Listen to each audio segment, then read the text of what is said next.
You're we on it. That's what we start. My bad. Awesome. Now. bars.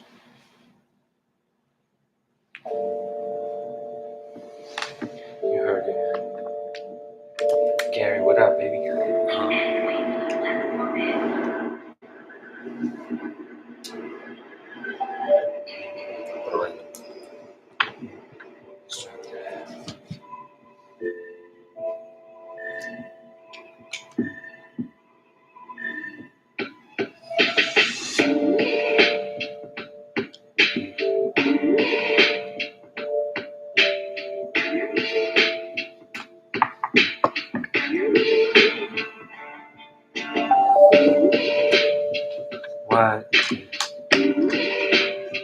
What? Where was those at?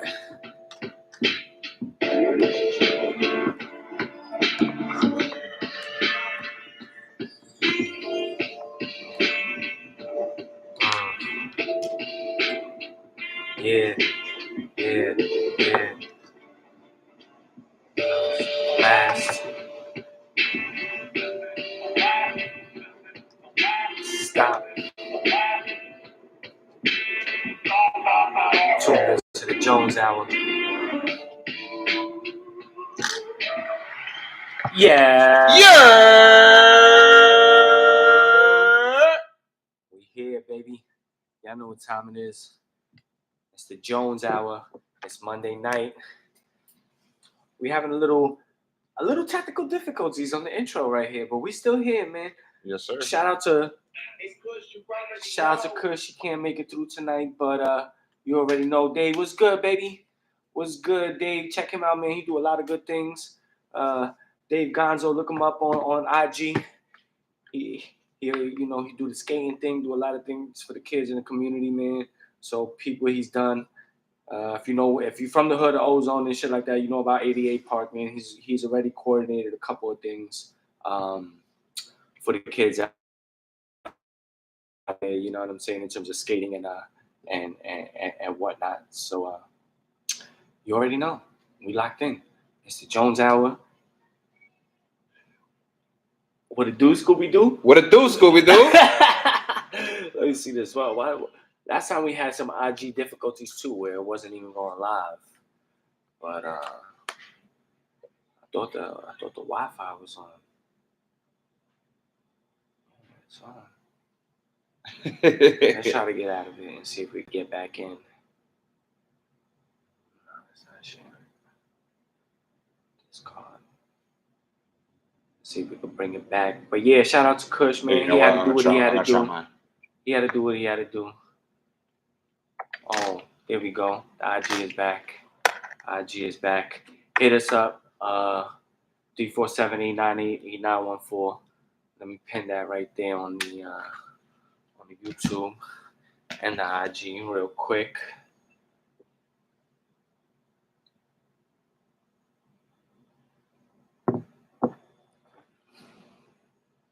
Post that there. Go. And let's get this one on YouTube. But yo, what's good, man? How your week been? Yo, I've been pretty fucking chill. I can't honestly.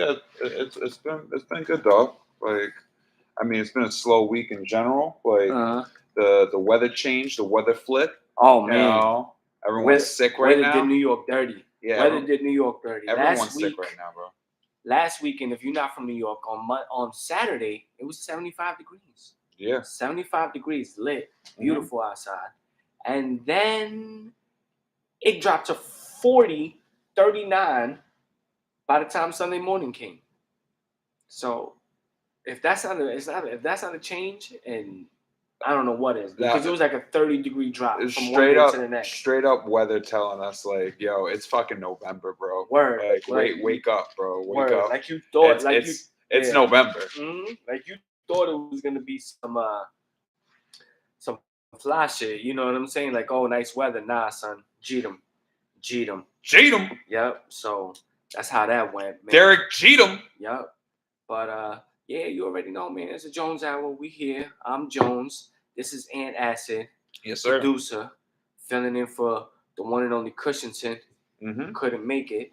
Mm-hmm. And if you missed the live on IG or YouTube, because we go live just follow the Jones Hour. If you miss it, you can catch us on Spotify, Google, Amazon, Apple, and iHeartRadio. But I think we have to get into the NFL real quick. Ooh. I think we have to get into the NFL real quick.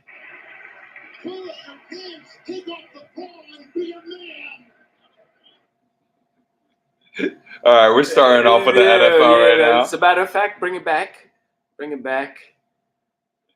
We got a remix. We was not recorded on that Spotify, Google, Amazon, Apple, or iHeartRadio. Nah, we are now. Yeah, we were hanging out with the Treddy. You already know, 566 on the Donk Avenue, me and Marie's. That's what happens when you drink a couple of too many brews right before the show and shit like that. But word. You already know.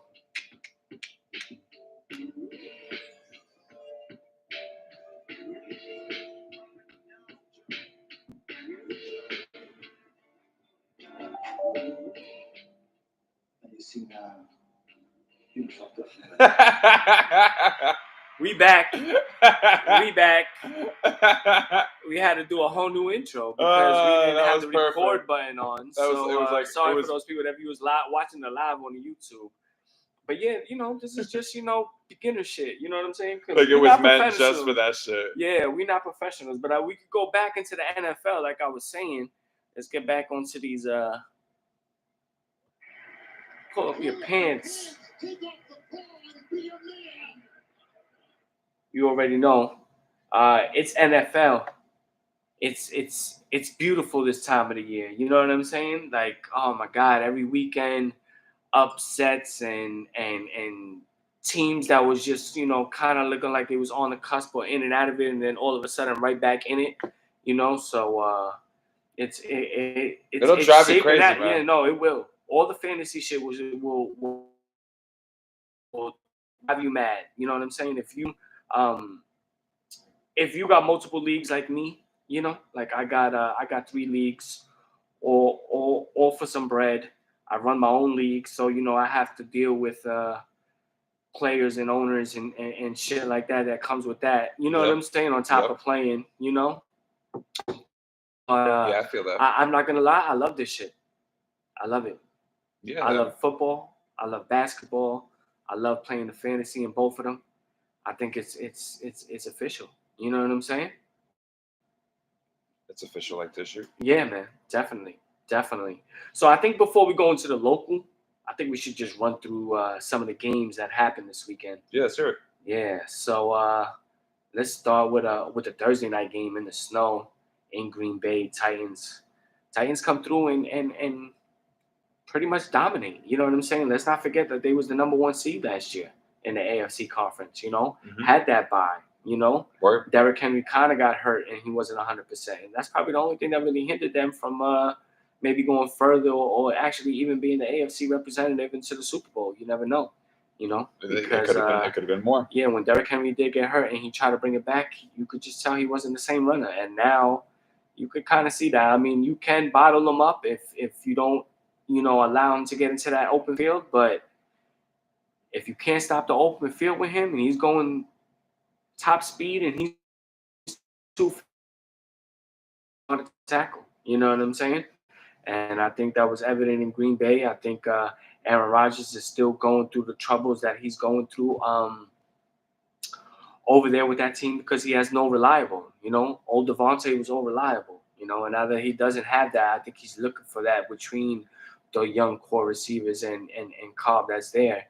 And I think he's yet to find it, but he's still Aaron Rodgers. If I'm the Packers, you got to continue to feed the ball to Dillon and Jones. You know what I'm saying? Those are the top 2 players on their team. They could both put in work. They got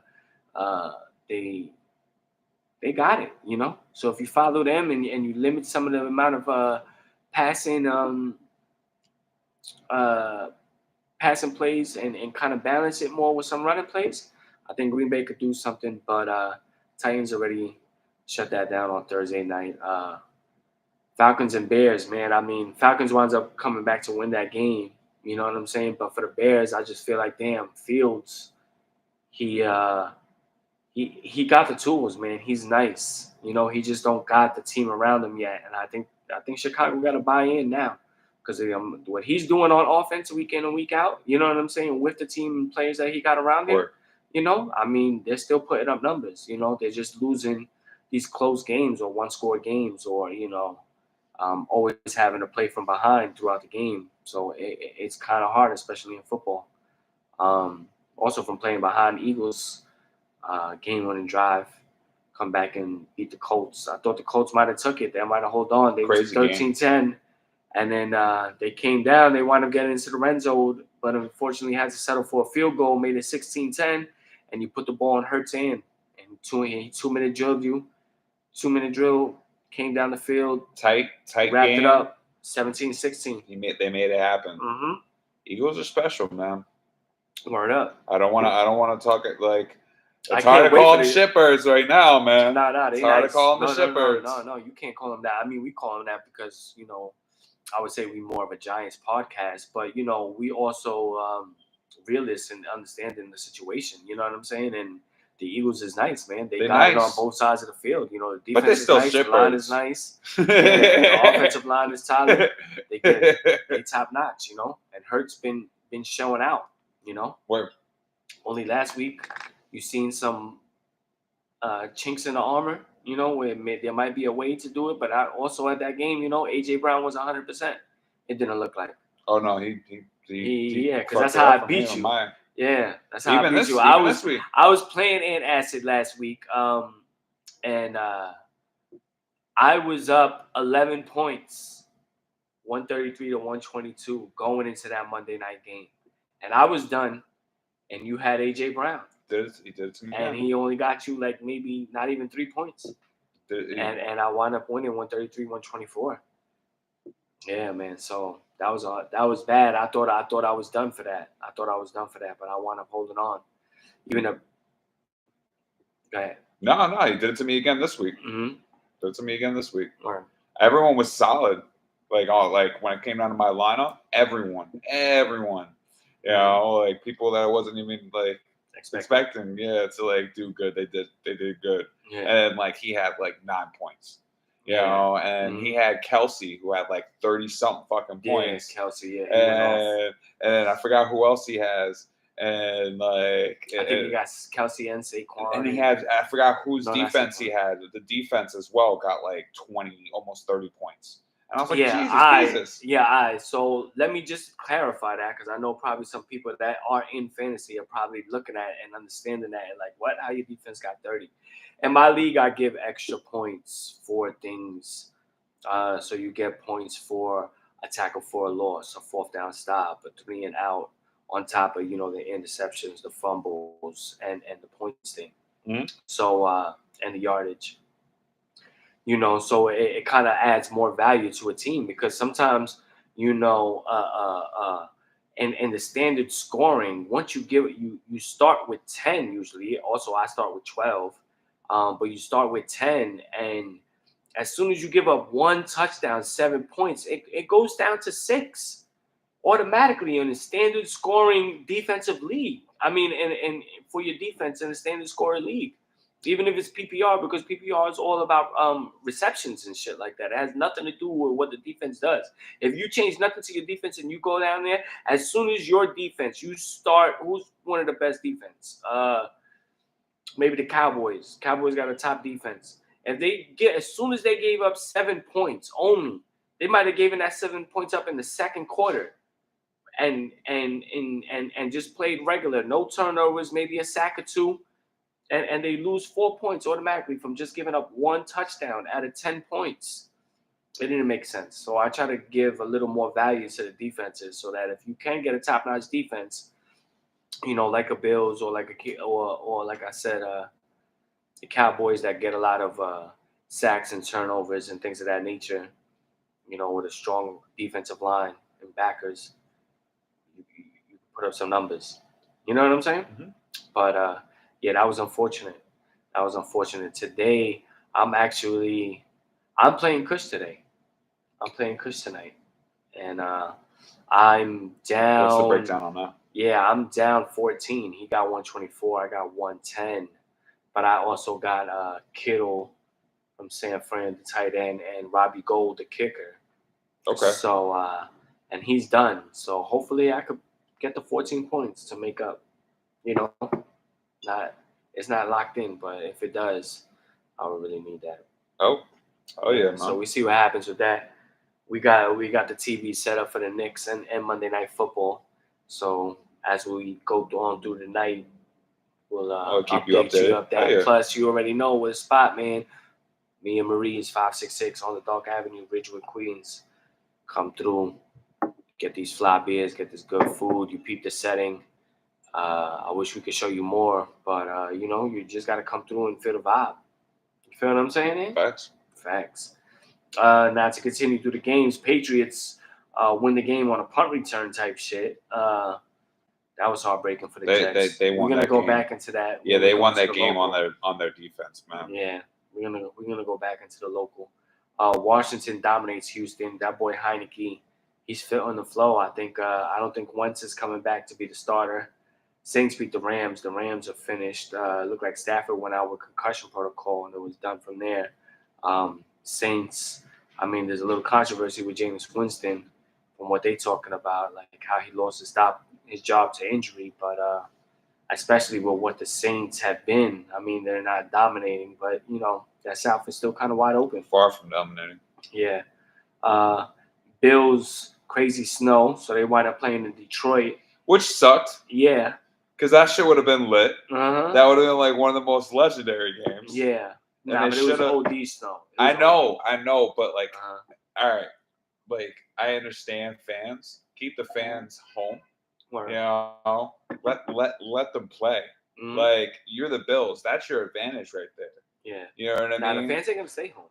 That Buffalo shit, that's a regular. I know, but then it would be like a safety risk and stuff like that. Like that's the drive. Yeah, that's the way they would treat it.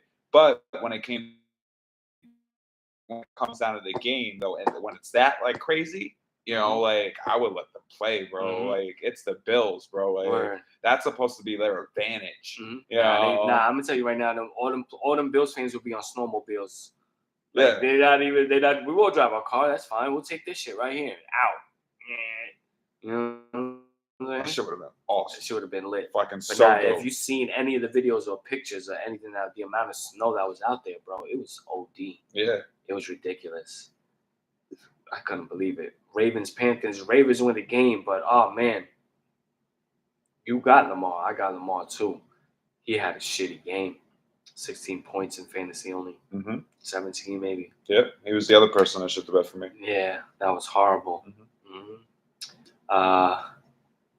Raiders beat the Broncos in overtime. Devontae Adams catches the pass. You could see that him and Carr have this crazy connection amongst them. You know what I'm saying? But it's just they've just been set up and down. But they've lost a bunch of one-score games.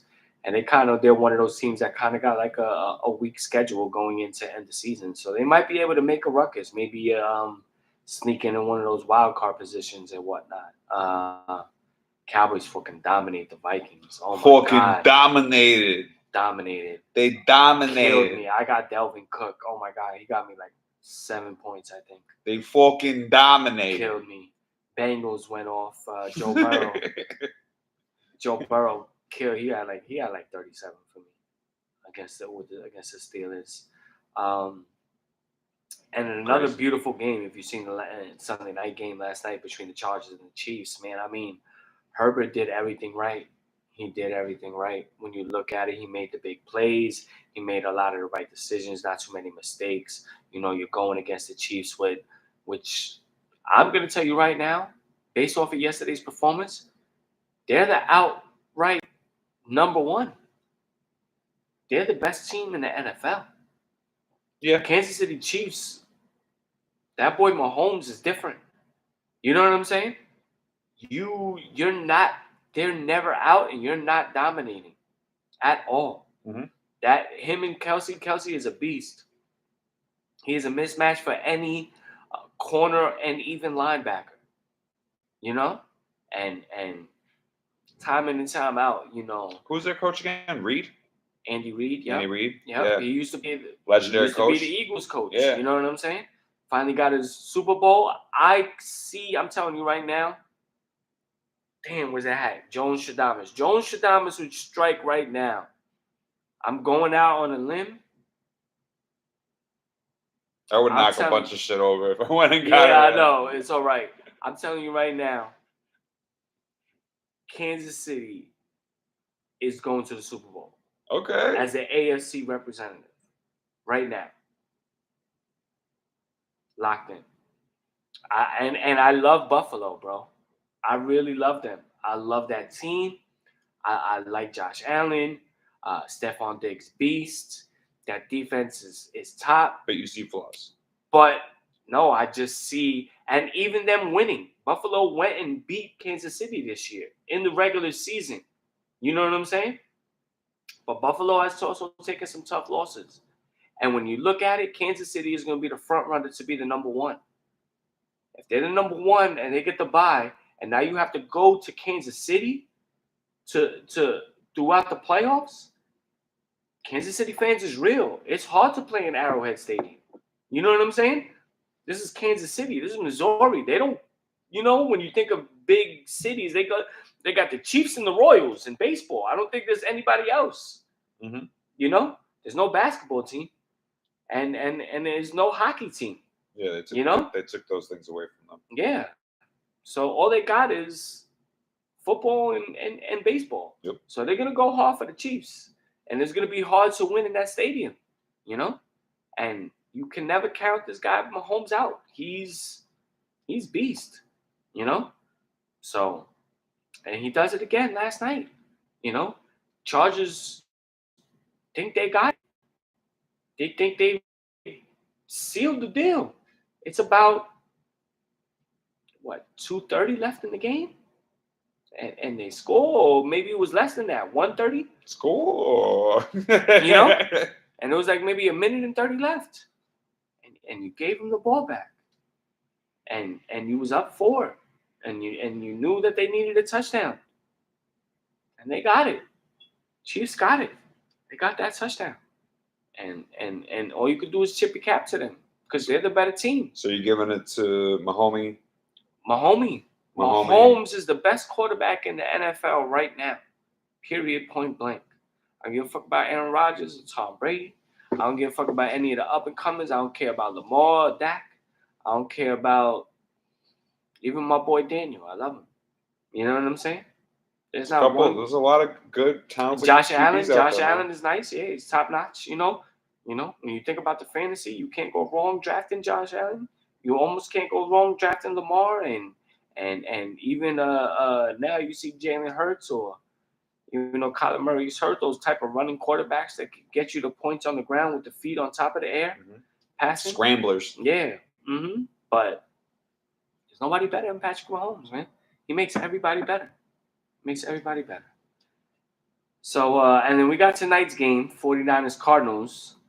So we're going to see what's up with that. But then now let's get into the local teams. You know what I'm saying? Two New York losses this week between the Jets and the Giants, man. So it was kind of hard. I say we start with the Jets. Sure. You knew they was playing New England, right? And we seen from the last game, I would say it was about 3 weeks ago when they had played New England, and now they're playing them again. And that that's their rival. Like that's their main rival. Facts. Like that's the team that you need to be fucking focused on beating. Like that's the statement game right there. Word. Nah, it really is. And you would think that they would have been a little more prepared, or Zach Wilson would kind of like learn from some of the mistakes that he made in the previous matchup. But not really. You know what I'm saying? And I mean, I don't want to say you give up on the kid because you did spend your number 2 pick on him. And there is some, talk about, letting him hit the bench, let him do that and shit like that. Growing pains, bro. Then, growing pains. No, but then there's also some whispers of him not being able to handle it and not being the quarterback that you think he is just because he has a big arm. You know what I'm saying? Yeah. And what I would say to that, is that, it's the type of player, Some people put it in the work and some people don't. And I don't want to say this because I don't know what's going on in the locker room and whatnot, but he looks like the type of player that has kind of come easy to him. Maybe through high school, maybe through college. This, pretty boy, get the girl's attitude, top quarterback type shit. You know what I'm saying? Yeah, I mean, smashing the Cougars and whatnot. Smashing the Cougars. Oh, talking about which, go check out our new video that we just dropped on YouTube. We just checked it out. Dropped it earlier today. Yeah, facts. Talking exactly 2021. Talking about Zach Wilson himself. But NFL draft class. Yeah. We'll have another blunt yes gun year later. Shout out to Mr. Stifler himself. Young Cushington. But go ahead, you were saying? No, I mean, I've always gotten that vibe from him, but when it comes to I figured that I would let him rock. Mm-hmm. I consider shit like this growing pains. You know what I mean? Like, if you gave him like actual freedom and you kept developing around him, like no matter what, like you would still strengthen your team. Uh-huh. And if you needed to like take him out and then plug someone else in, then you could, like, I understand that they use a high draft pick, but doesn't mean that they can't get another good quarterback. You know what I mean? No, I mean, honestly, it does mean that, because the reality is that it's hard to find a good quarterback, bro.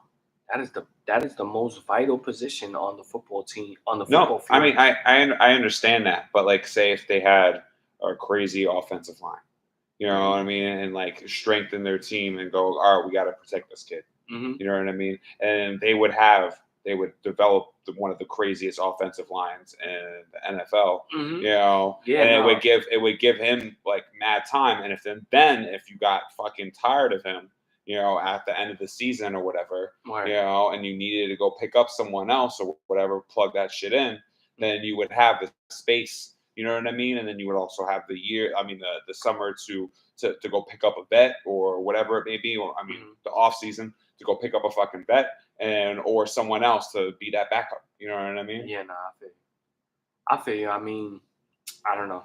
I mean, like I said, I don't want to give up on the kid. I know I kind of got the vibe that I said that I got, but I feel that, he still has the ability to learn. He still has a learning curve. Look at what the Giants did. We spent our 6th pick, and it wasn't until the 3rd season that we're giving him right now before we actually feel like, any type of confidence towards him, that he's starting to get it, and you're seeing flashes of those type of decisions in Zach Wilson way before you've seen it in terms of games played comparison to probably Daniel Jones and whatnot. I mean, that's definitely the case. Yeah, word. But I think that I mean, when it comes down to their offense in general, a lot of it, like, I mean, you could tell, like, they really do run a lot. You know, It's less of a passing game and more of a running game. Yeah, well, I mean, also the injury to Breece Hall didn't really help them either. But I mean, you was going against Belichick this week, man. So that boy's a beast, a crazy defensive guru mind, and knows exactly how to stop almost every single player in the NFL. Fucking the Sith Lord does not want to lose to fucking pretty boy Zach Wilson. He's like, nah, fuck that. That's not happening today. I'm not losing to this kid. Not happening. Word. And so I mean, so they lose 10-3. Jets lose to the Patriots, and then the fucked up part is, like, it's lost on like a punt return at the end of the game type shit. You know what I'm saying? Like, you've done all you good, you think you're all it is, and then you take that little special teams aspect for granted, and homeboy brings it back, touchdown, wrap, game over. And I know that was rough for a lot of Jet fans. I know that was rough for the head coach, But Zach Wilson wasn't doing it. You know, there was even stats going wrong that they averaged less than 3 inches in the second half. A yard is 3 feet. You know what I'm saying?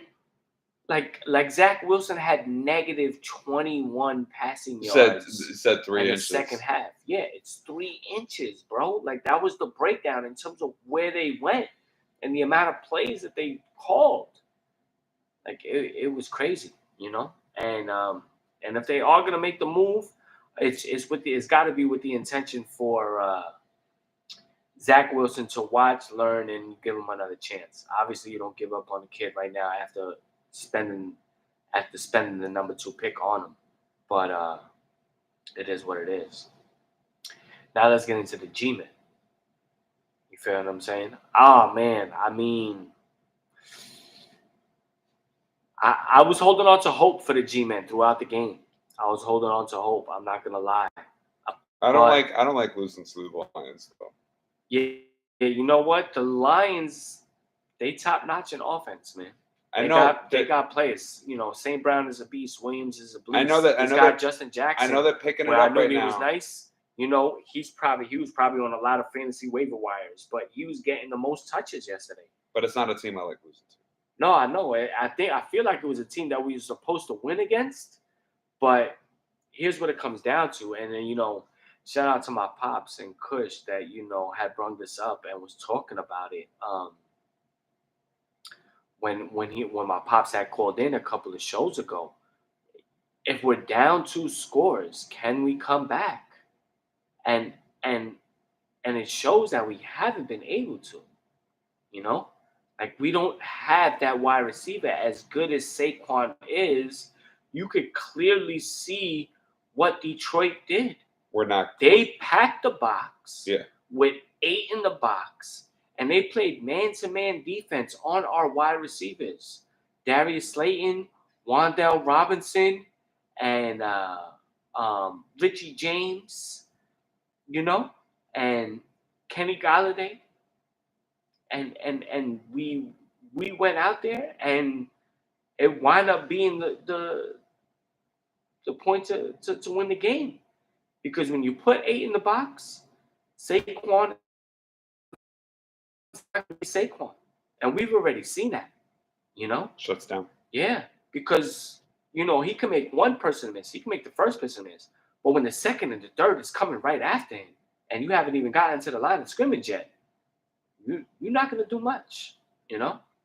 And it was clear and evident that we've seen that this week with the Giants in terms of, you know, being down in the game early, like 24-6 or 17-6 at halftime, you know, and, you know, we don't know how to come back. Yeah, in actuality, we had the time, you know, and in some aspects, we kind of made the stops, you know, before they got to 31, because, you know, when it was 24-12, you know, if we would have made the stop, and it wouldn't have mattered. Like, I think we did stop them right away, but we didn't get the scoring drive right away, you know? And those are the times where you're supposed to capitalize and be able to drive the field. And I don't blame Daniel Jones, you know? And actually, I kind of like question some of the play calling at the end, because even as much as you, first of all, when you seen Saquon not being able to do it, and you seen Breida being able to put the boy in the game. You know, you waited so long to try to have him in the game for more snaps. You did that in the fourth quarter when he showed you throughout the game that he was able to make some progress against this Detroit defense and whatnot, and keep them on their toes, you know. But even also the play calling, like, you know, you try to run it, and I understand you gave him his rushing attempts, but when you seen that he was packing the box, man, you had to draw some screens up. Yeah, you can't. You know, like let the blitz come through and just dump it off right over it to your tight end or Saquon, and keep them honest. Short tight. So as long as if they keep on blitzing, you keep on audibling, you keep on with the hard count to try to see if you could catch them. And flip it, and you're not even doing that. So I do question a little bit of play calling going against them. It's all about adjustments, and you know, and making the proper decisions on the fly.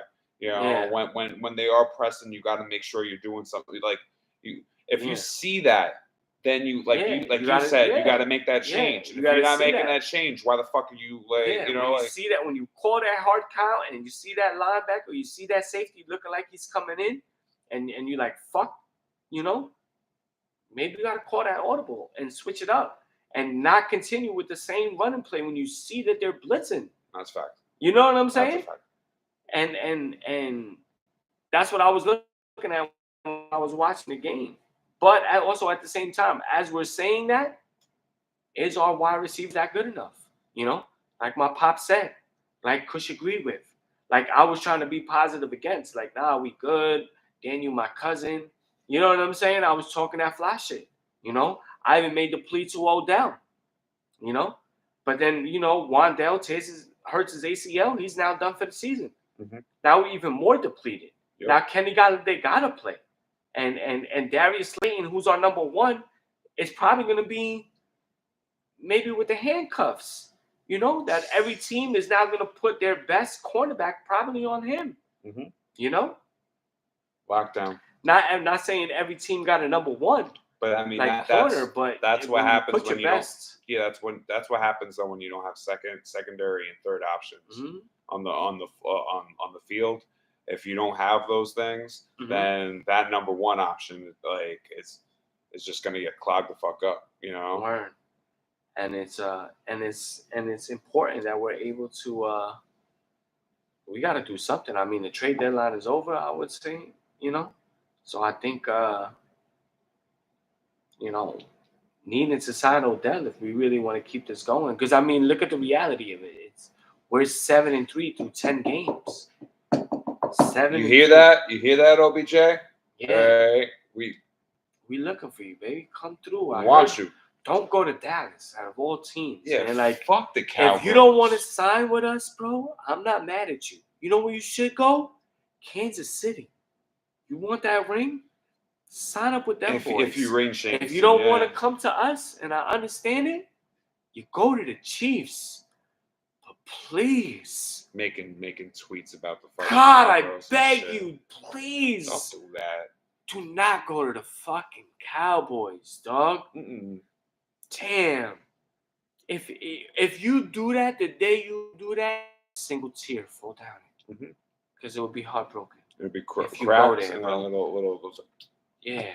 Yep. I'm not gonna bring your jersey because your shit is fire, but I'm gonna be hurt, bro. I'm gonna be hurt. Cause I got the LSU joint, you know what I'm saying? But I'm gonna be hurt.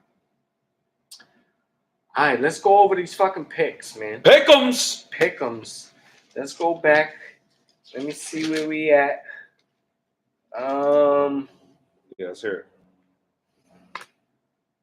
Well, I picked. Jones picks the Chiefs. Jones picks the Chiefs. I get the 5 there. 49ers is playing tonight, so we'll see how that goes. And then the Bears lost, so they don't win. So I only get 5 this week.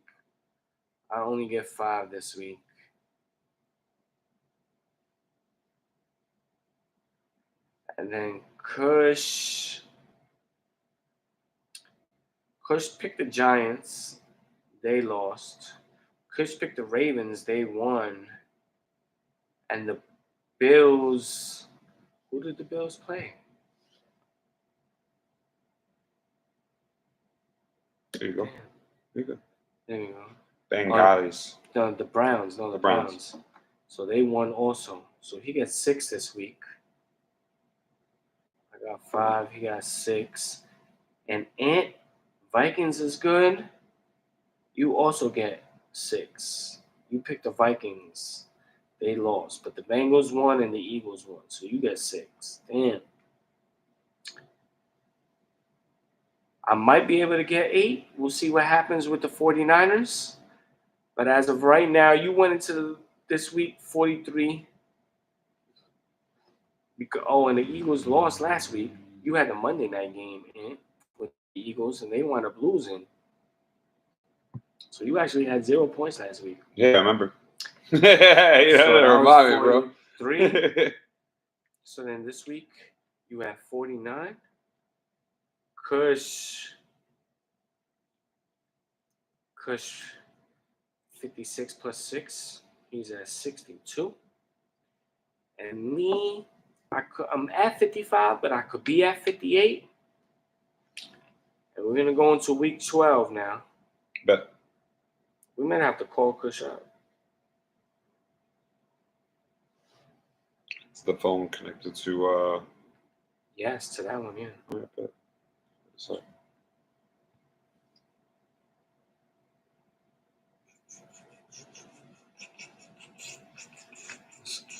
Let's call Kush. Because, Ant, I believe you're number 1 this week.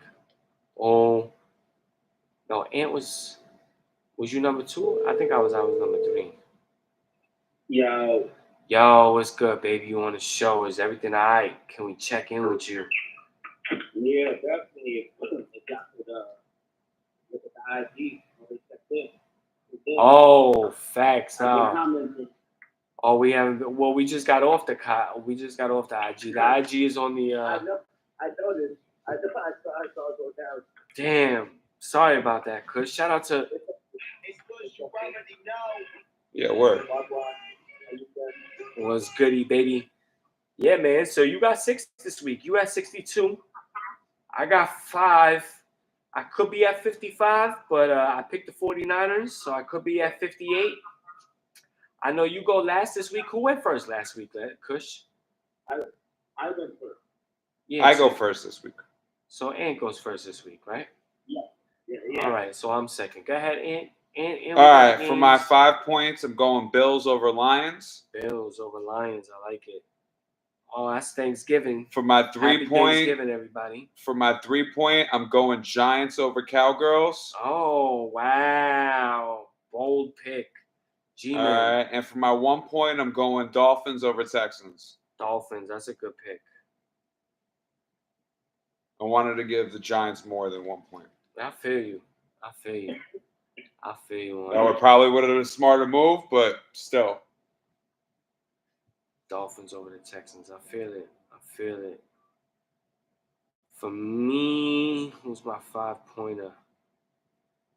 Damn. There's some close games.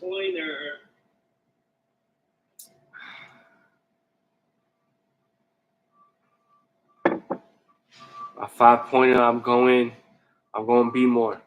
Ravens over the Jags. Going 5 points with that. Yep. And there's some toss-up matches. For my 1 point, I'm actually going with the Chiefs over the Rams.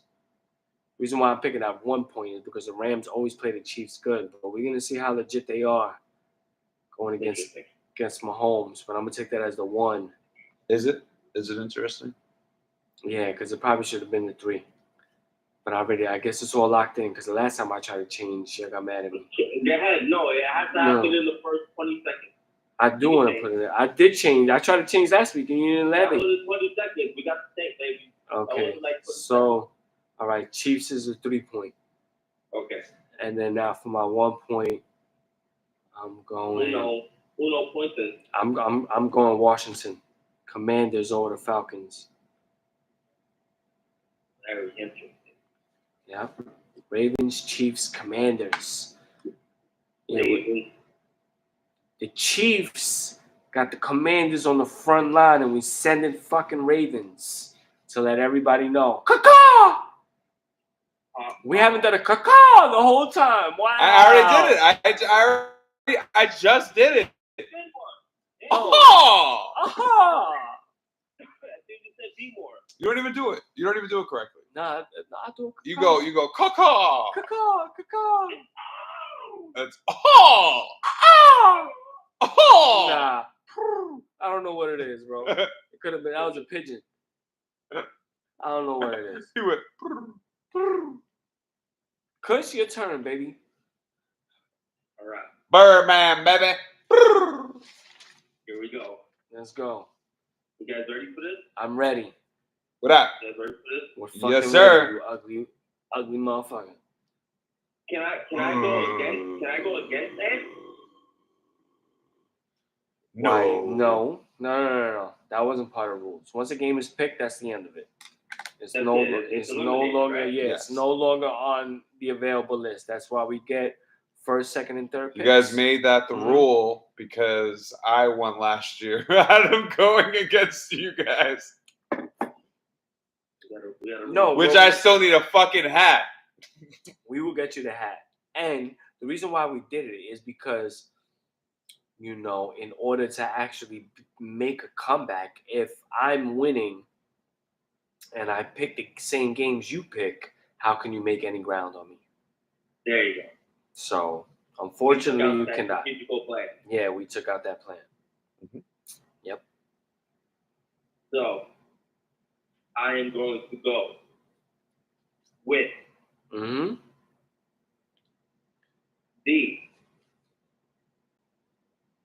New York Jets. Jets? Over the Bears? the Chicago Bears. For how many points? The Bears. That's the one? That's 3. 3, man. 3 points, man. As my 1 point play. 1 pointer. It's a free throw. I will take. You guys got Philly already? Nobody got Philly. I will take Philly over the Pack. I like it. I was going to do it, but who you going to take out? Huh? Who you going to take out? As my. What I got, my 5? Shout out Michael K. Yeah, dog. Seattle. Seattle is your 5? Over the Las Vegas Raiders. Coming off he the doesn't have bye. much many options. Coming off the bye. I feel you. So the Okay. picks is locked in. The picks is locked in. You can only judge if I'm in last place. You aren't in last place. You know you're not in last place. You're in first place. But Exactly. So you can't judge. we're coming for your head. Mm-hmm. As you should. As we should. As we should.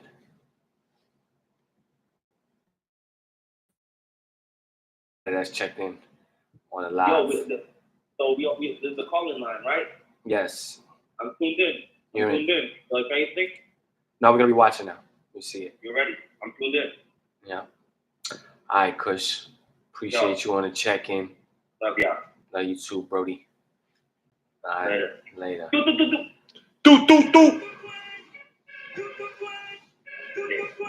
It's Kush, you already know. It's Kush, you already know. Yo. You already. Later, God. That's Kush on the check-in. You already know. Hit us up, 347-898-8914. Oh. You gotta know that.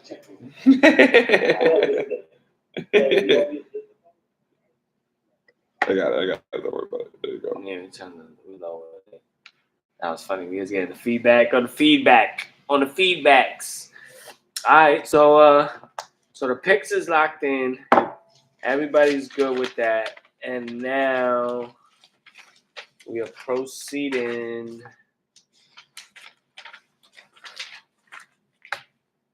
Oh wait, that's word first. Y'all peep the hoodie, body language. Shout out Money Bags, dropping that new freestyle this week. Also got that new song called Pressure. At Shade 45 freestyle, yeah, so Troy the fire. Boy, feature on thisis50.com. So he got the freestyle on Shade 45, and he got the song on thisis50.com featuring Troy the Boy called Pressure. Money Bags. Got the clothing line doing big things. Shout out to him. We always supporting over here. So anybody that want to come through, check us out. You already know you want to build with us. You got that Gmail, the joneshour@gmail.com. You could always just hit us up, come through. Let's do an interview. Let's build. Let's make it happen, Captain. Let's do this. Let's do this, Brutus. Facts. Real quickly in the FIFA World Cup, you know what I'm saying? U.S. played today. They tied with Wales. Yes, sir. 1-1. 1-1. So shout out to us on doing that. It's in Qatar, right?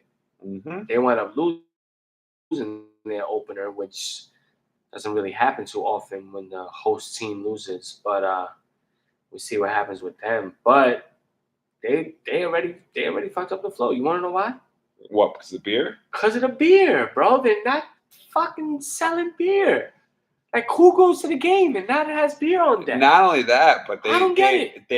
They got people there. When people started arriving, that's when they flipped that. Yeah. So they literally advertised it where, hey, we're gonna have beer.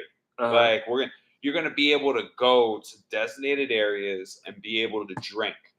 And then as soon as people got there, got into their hotels, which by the way, I was hearing some ridiculous shit where people were saying, like someone told me where it was to ride from the hotel to where they were staying, $600. So they had to pay $600, all right, to get to and from, all right, like each trip. So it's like $1,200 American dollars just to transportation from the airport to the hotel. Hell no. That would have been the end of my trip, bro. I'd have been the end of my trip. Too much money for all that shit. You know what? I would have slept at the stadium. I would have been sleeping at the stadium like a hobo. If I was doing that in general, like, there's no point. There's no point. You made it in the middle of the goddamn desert. All right. Trash. The event itself almost doubles the fucking population of the whole entire fucking country. Mm-hmm. All right, we're just the people there, mm-hmm. you know. And then you flip the script where you're like, hey, you know, like you'll be able to drink, but just drink in these areas. Right. And they're like, nah, you can't do that. Yeah, nah, that's fine. They realize that if they allow drinking, that possibly there would be more drunk people than there would like be their own like population. Word. Nah, that's funny. If you're that small of a country, why the hell would you have the World Cup there? Nah, I don't get it. I mean, you want to know why? Because I think it was from that little scandal and shit like that. That's how they got it, you know? Because they probably shouldn't have been one of the places that hosted. Oh, absolutely. You know? Absolutely not. Instead they was. You had I mean, we bidded for that. Mm-hmm. We wanted that. I think New York City wanted that 2022. Word.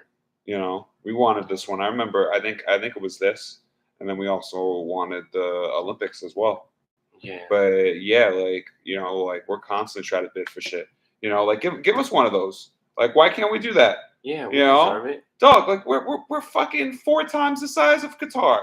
Yeah, hell yeah. The city, New York City, not the state. New York City is 4 times the fucking size, population-wise, all right, of Qatar. Space-wise, even. It's fucking way larger than fucking Qatar. You know, and we have the transportation built for it. Like, we could like suit shit up. Like, that would fucking like bring mad money to the city. Like, bring fucking the Olympics over here. You know why they won't do that? I mean, not Olympics. Bring the World Cup over here. And you know why they wouldn't do that shit? Because we're not going to be paying them. Yeah. Like, we're not paying them under the books. Yeah, nah, I feel you. You know, like, we're not like going, all right, under the table, we're going to give you yada, yada, yada, yada. You're like, New York City's not doing that. Yeah. You know? Yeah, nah, it sucks. But and that's what they want. Yeah, it is what it is, though. But shout out to the World Cup for starting, bro. It started. We here, you know, and we good money. So hopefully, I think we could make a run this year. Actually, supposedly we have a real good squad, and we'll be able to do good. You know. Bet, yeah. Facts. Hold on, I actually gotta go check that real quick. Oh, that's the camera. Yeah, I gotta go check the camera real quick. I bet. You know. I'll be right back. I'm gonna continue going through things.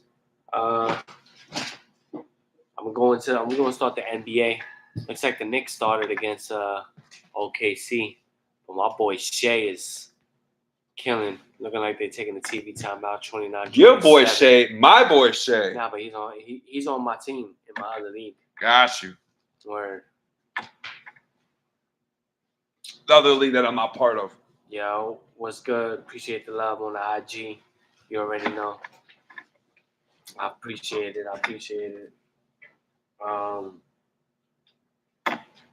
Yeah, man. But NBA going on right now. Nets and Sixers play tonight, man. So Ben Simmons making his return to Philly after that horrible miss of a layup against Atlanta in the playoffs. So you know he's gonna get killed, but not for nothing. He's actually starting to come along a little bit. Like he's been having some pretty decent games. You know, when you look at the stat line that he's coming off with, and they've had 2 Nets victories. You know, even without Kyrie there. You know, so hopefully they'll be able to do some things with that and maybe start to put together some wins. I mean, they're about to reach the 500 mark. I think they're only like maybe 7-8 or 6-8 or around that mark. I think it's 7-8. So I mean, at this time, I think they'll be all right, and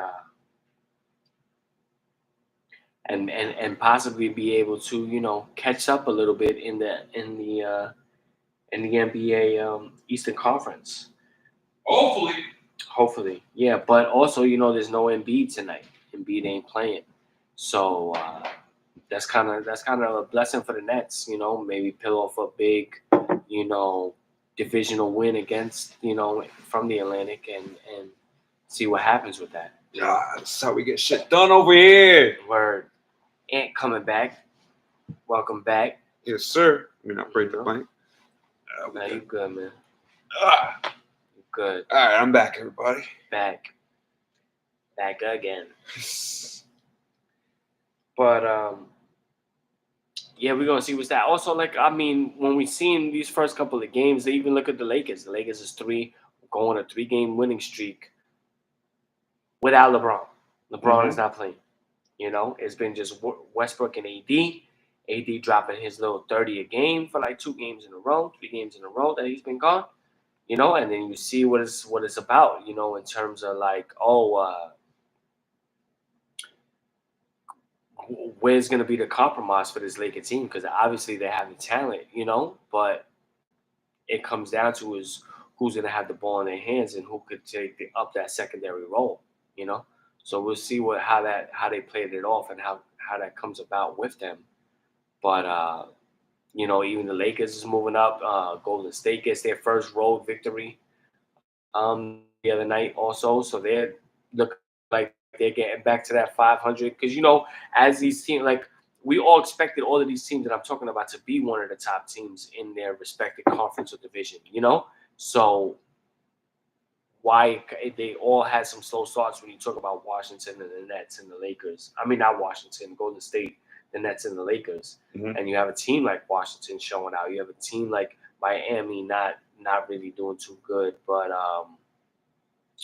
Cleveland killing, So I mean, you've seen this little flip, but as the season progresses on, you'll be able to see who's going to be the ones to stand out in terms of being the top teams in the conferences.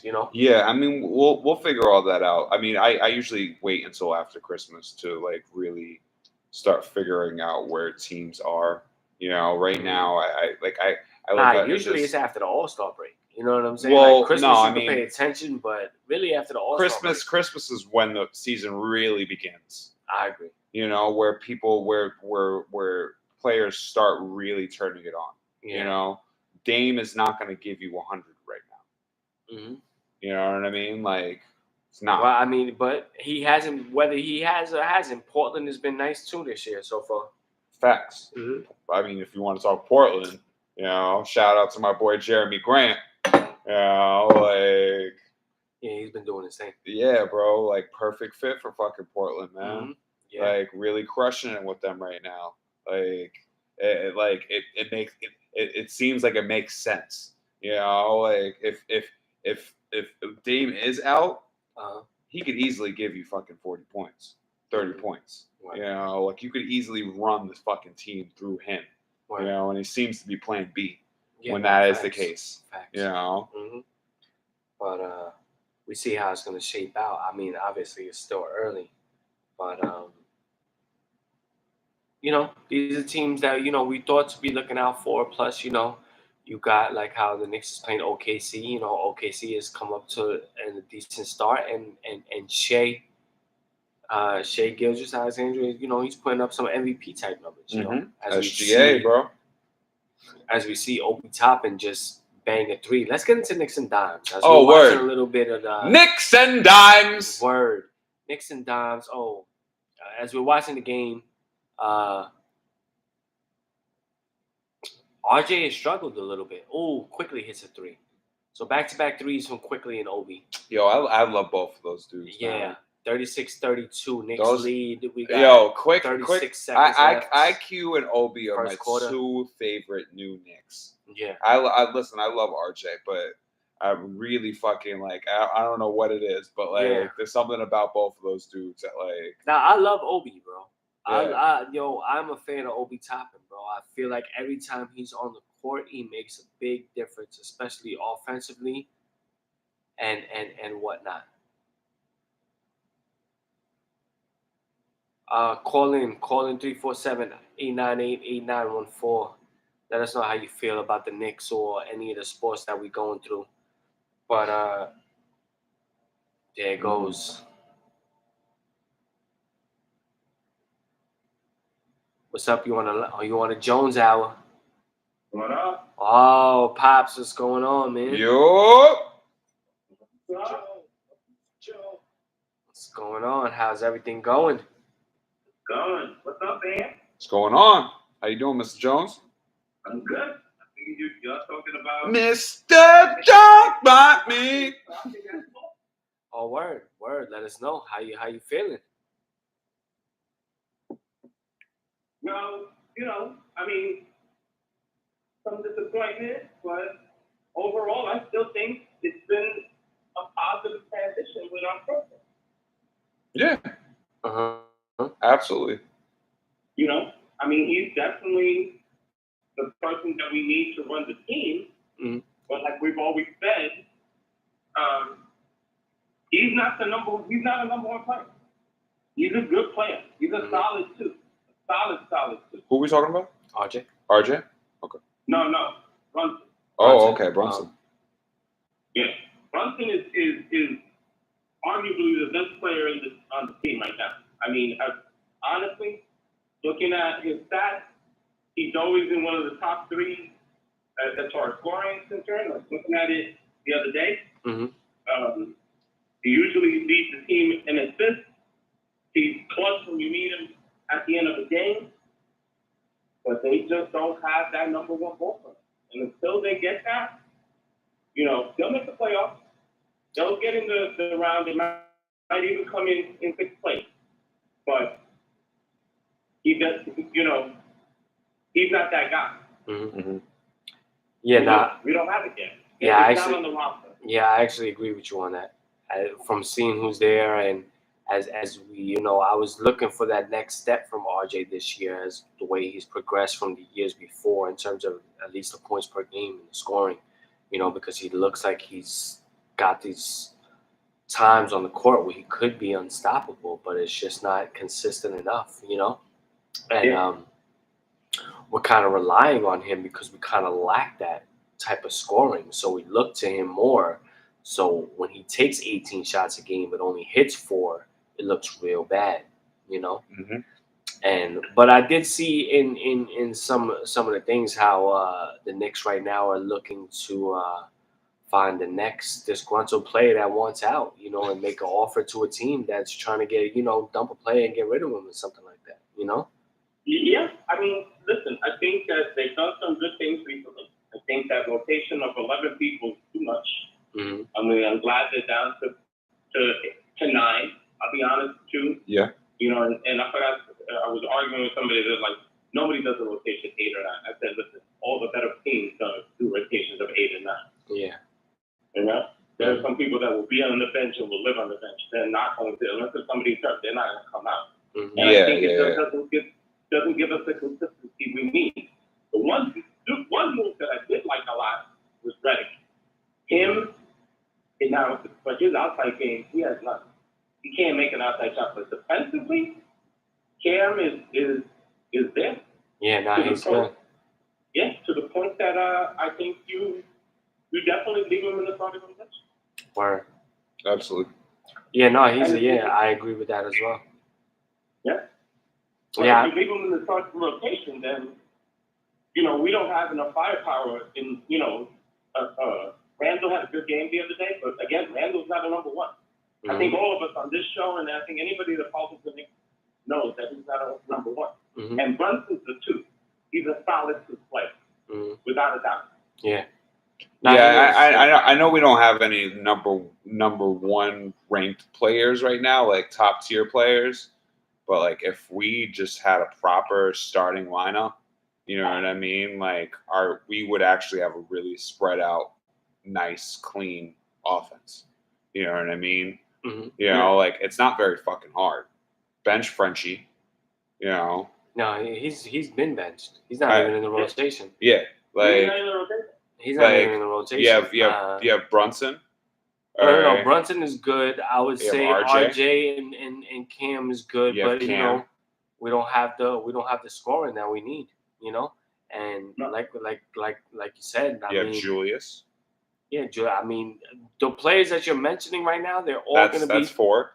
No, but I mean, at the end of the day, all of them is going to be up for grabs in the trading piece to try to get a top player that's an all-star that wants out, that maybe don't have no trade clause that a team is looking to replace or get rid of. You know, maybe like the Bulls and Zach LaVine. Maybe every time we have this conversation, I just want Donnie like all over. Nah, I mean, I know it's unrealistic. You know, Donovan scores mad points, but he can't guard nobody, man. And would have made us really, really short at the guard position.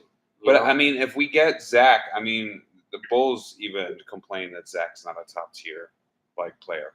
No, I'm just talking about those type of players in terms of teams that want to make a move or something. I'm not saying it has to be like Zach LaVine. I'm just saying that a Zach LaVine situation where the Bulls are looking to maybe make a move or dump somebody, and somebody and we have we have some of the assets that a team might be interested in, but again, it don't make sense. We have all of these guards, so you're gonna get rid of some of these young talented guards just to get another guard. You know what I'm saying? Like, it can't be a Zach LaVine. It needs to be like a big man or some shit.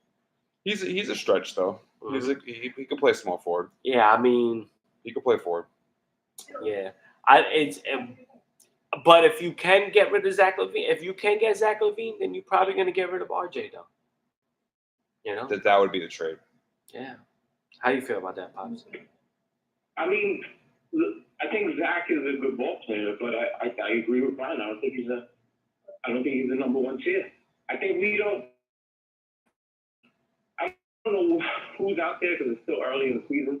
Mm-hmm. So I think I agree with you, Brian, that something will pop up, and what we have is young players, and we have a lot of draft picks. Mm-hmm. And I think we can put something together, but there's been a bunch of articles about quickly. They're looking at him. People want him. He comes off the bench. He's a good ball player. I think our second unit, in the sense of their consistency, is better than our starting unit. To be honest. Right. Yeah, no, I know. That's why I'm so big on top, and that's why I could see even Julius Randle as being a trading piece. You're going to trade one of these top players as because you have the backup already on your team. I would totally and you're looking to advance at least your starting lineup or something. So that you trade for, like I said, an upset player that's not happy, and you give up, Randle or you give up RJ. We have a young spot. We have a young. Give up Randle because you got Toppin, and you could give up RJ because you got Cam and whoever you're probably going to get back in the trade. Like we have the role players. While players still have the value. Randle's value is increased. That's what they said. Right. He's recently he's been playing well. Yeah. I mean, but he could give you close to a double night in and night out. Yeah. And but those upper tier teams, we can't focus. Nah. We don't have it. No, we don't got it. Yeah, I gave you the shout out with the Giants earlier.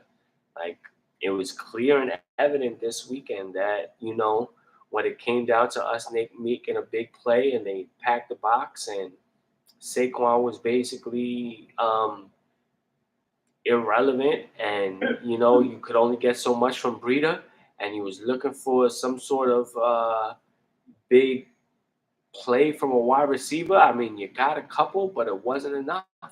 You got a couple of 20, 30-yard plays. It was nice. You know, it gave us a little hope in the moment. But then reality kicked in, and we couldn't do what we needed to do. Obviously, we got another injury, and Wandell being out now for the season is going to hurt us even more.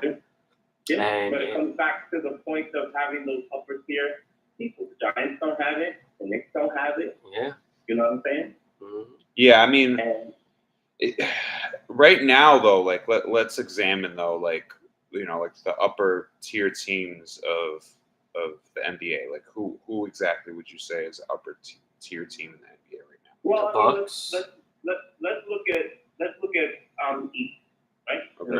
And you got that both of them, Brown and Celtics, Tatum. Mm-hmm. Right? In Miami, you already know who's down there that leads the team. Right? Even though their record is pretty low. I mean, Miami doesn't look like they're the hottest thing out there right now. But I mean, but they've always proven like if they could get into the playoffs, they're a threat. Yeah, and they always come and they never start fast. They always end. Yeah, and Lowry looks like he's on his last, like he's in one of his last years. But yeah, you're Milwaukee. Let's be honest. Milwaukee arguably has the best player in the world. Let alone the. Oh yeah. So East we have the Celtics and we have the Bucks. Yeah, easy. All right. I still put Miami in there because I think they have better teams. But yeah. And then West. Yeah, I think they just need to get healthy.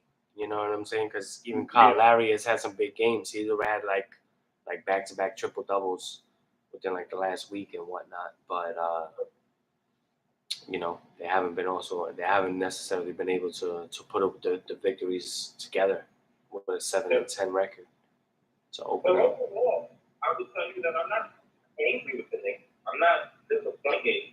No, I'm not either. No, yeah. Mm-hmm. I think with some of the moves that you see, I mean, even Mitchell Robinson. You know what I'm saying? It looks like Sims can play the role of Mitchell Robinson. With a little bit more offense, and Hartenstein is a good backup to that. You have Obi Toppin that could fill the role of Julius Randle if you get rid of him. You got the Cam Reddish in place of an RJ. You're going to keep Jalen Brunson. You just spent the money. You're not going to trade him now. And then you got Quickly as the backup for him. If not, then you could get rid of You could get rid of D Rose, Julius Randle, and Mitchell Robinson in a package deal with a draft pick for any top player in the league. What team would give that up? You know what I'm saying? I agree. You could get those three players versus a first round pick and a second round pick, or 2 first round picks. If you're gonna give me your best player that's not happy, right now we don't got anybody that, with the exception of Brunson, that I feel comfortable in giving them the ball with fucking, the clock is winding down, we're down by 2. Mm-hmm. I need us to win by 3. I don't see it. Yeah. We're not there yet. Mm-hmm. Will we make the playoffs? Will we make the play-in or playoffs? Yeah, that's a given. I'm almost positive of that. But, yeah, fans get greedy. You've seen them getting better, but now you want more.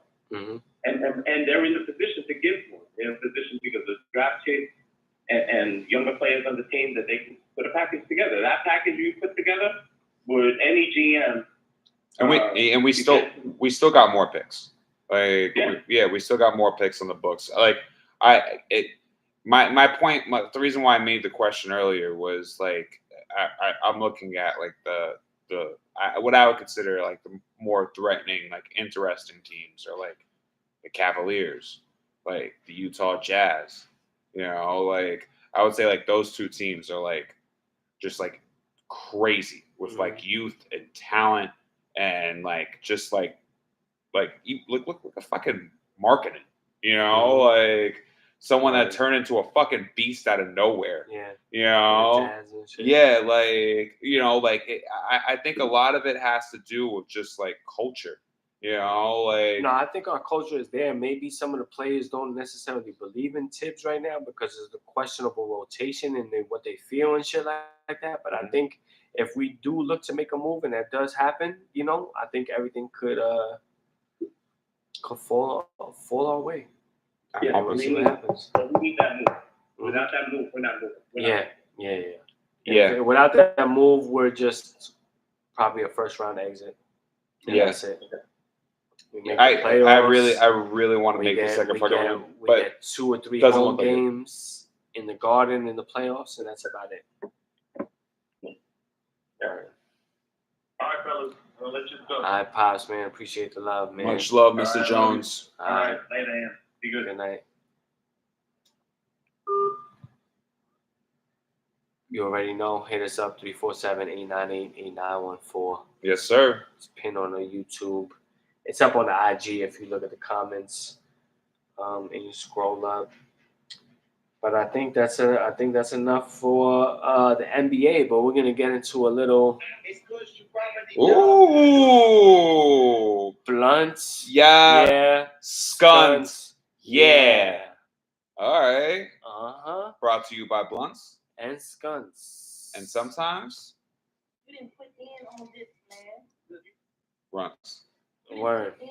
Some runts as well. All right.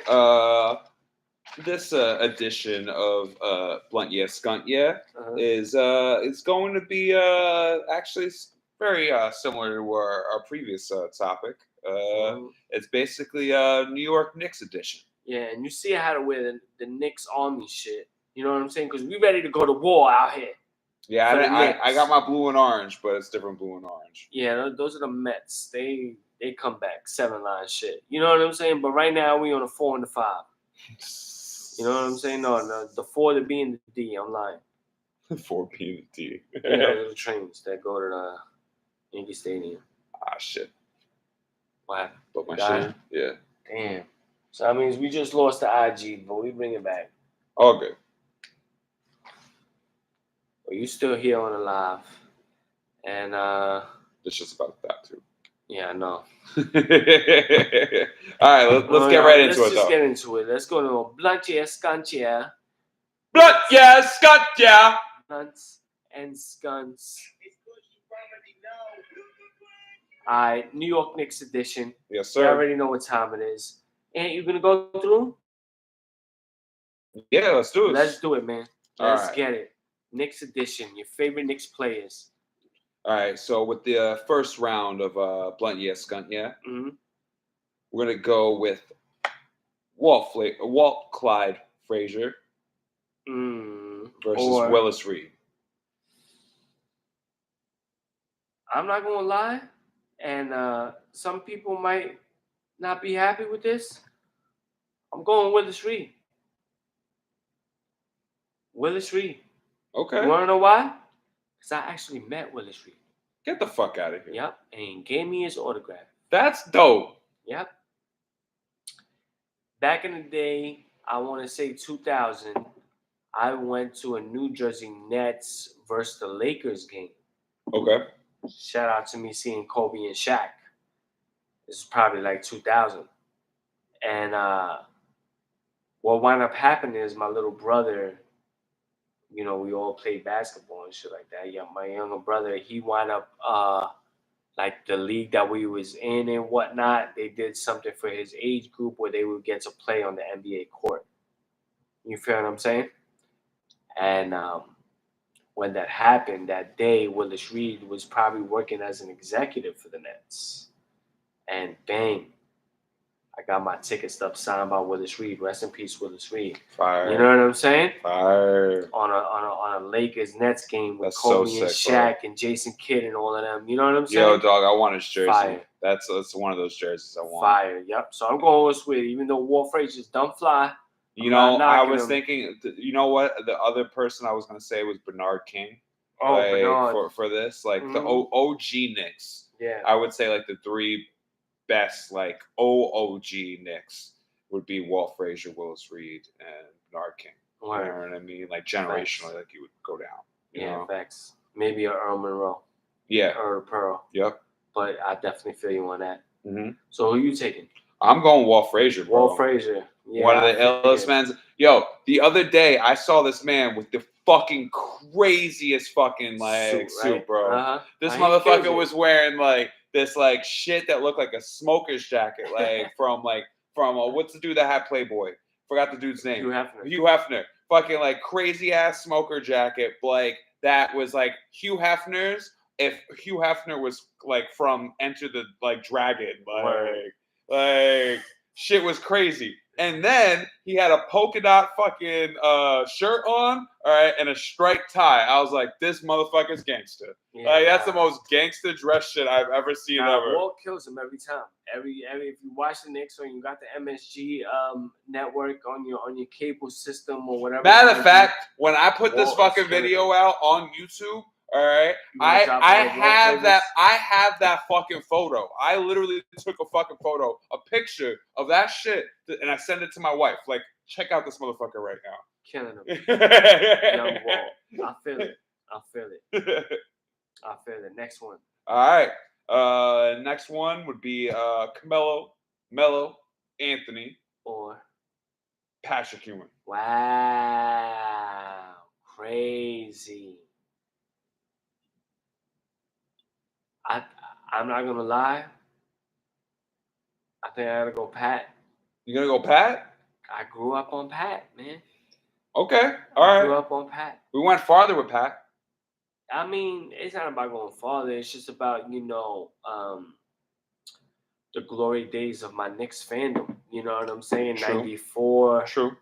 95. You could argue. You could also argue lineups as well, because even if those times that we did get right to that championship, those championship games and shit, Pat wasn't healthy. Right. You know what I mean? Like, dude was really banged up. It was our role players. It was our other players that got us to the promised land. You know what I mean? Like, those dudes were the most important. Facts. You know, Pat's the shit, but like I look at it like that. Like I look at it. Outside of that, also organizationally, like that's a better era of the Knicks. Word. A better era of the organization, a better era of like ownership was different. Our coaching situation was different.